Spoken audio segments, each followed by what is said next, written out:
హల్లెలూయా చప్పట్లు కొట్టాలా. ఆమేన్ ఆమేన్ ఆమేన్. పాతి మిగిలిపోతాయి, మళ్ళీ పాతి అయిపోతాయి, వస్తూనే ఉంటాయి. ఎంత అద్భుతం చేస్తాడు చూడండి దేవుడు మాట వినటం వల్ల. అసలు 4 వైపులు వచ్చేస్తాడు. అసలు ఎన్ని వైపులు వస్తాయి అంటే అసలు అది వద్దురా బాబు ఆయన ఆపేయండియా బాబు అన్నగానే ఆ ద్వారాలు తెరవబడతాయి అంతే. దేవుడు ఆపమంటే ఆయన.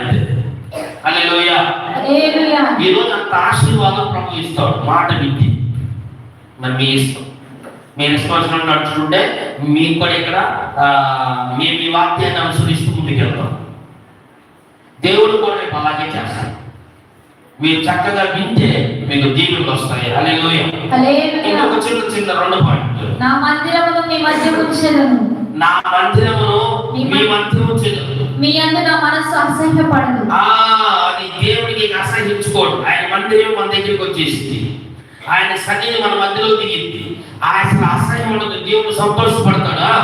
నేను మీ మధ్య నడిచేదను, మీకు దేవుడనై మీకు దేవుడైందును, మీరు నాకు